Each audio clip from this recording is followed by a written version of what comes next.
Good afternoon. Thank you so much, gentlemen. This is Chris Gweth again, and I'm here with an exciting episode. And just before I go into it, let me just ask us to subscribe, like, share, so you can grow this audience and also make sure that these conversations get to as many men as possible out there. So the conversation today is about man and friendships. And as I do this, what comes to mind already is a contrast or something that our teacher used to call an oxymoron. And this is because men tend to enjoy sports that are team-oriented, such as football, yet men tend to do life alone, as solos.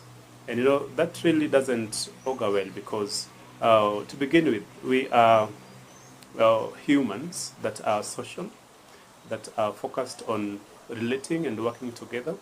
And therefore, it's important for us to really do life in friendships, in groups, in communities. No wonder we used to organize our communities around kinships, family, community. All those are really support systems that each and every man needs. A man is just a constant.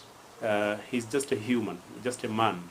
And then there are the roles that he plays as a brother, as a sister, as a son, as a husband, as a father, as a worker, as a community leader, all those roles. So all these roles requires or engages relationships. And that's why it's important for men to have a sense of relationships or a sense of partnerships or a sense of friendship. And often beyond that, just having a group of men that you can be vulnerable with and feel safe at the same time is important to deal with the normal problems or challenges of life. For example, having challenges as a father of an adolescent, for example, requires you to have a group of men that you can converse with.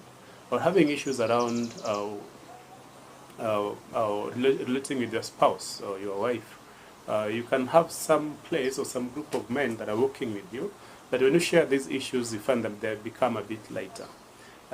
So how do you go about, therefore, forming a friendship that really lasts forever? Or will last as long as it can be.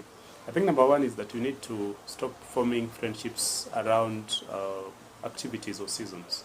Because sometimes we end up forming friendships around either a job or some projects or something we're doing together, and then when that thing goes, then there's nothing bringing us together anymore. And therefore, number one, we just need to form friendships on the basis of relating and growing together. That should be the premise under which our friendships are formed. Number two, we need to be very intentional. I read a long time ago in high school that you cannot be a friend if you are not acting. You cannot have friends if you are not yourself being a friend. So therefore, being intentional about friendship, following up, checking up with people, or creating time, and just organizing and making sure that you hook up, you share life, you do things together, that really helps to build up lasting friendship. And then number three is also to consider things that actually are common to you. For example, it could be around both of you or all of you are husbands or fathers, or there's something or something that you are doing together that builds you up together that will not change soon. Not like a project that in a few months or years is going to be done, but something that has become part of the identity. For example, a father or a husband.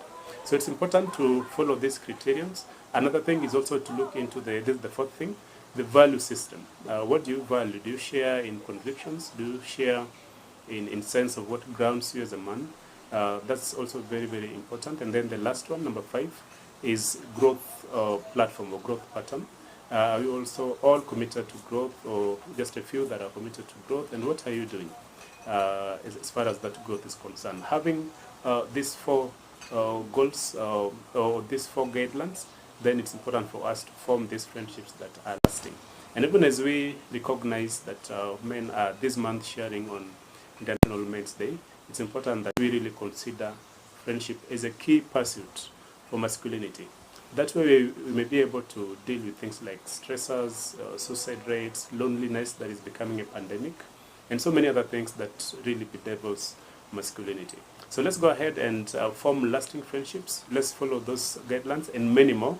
And I'll also be happy to hear what you share on the comment. What other guidelines do we share? Do we follow as we pursue lasting friendship. Now, I've given, of course, those 5. Number 1 is our conviction. Number 2 is trying not to form friendship on something that ends soon, a project. Number 4, look at the purpose or the sense of values that you have. And then number 5, look at the growth platform that is there.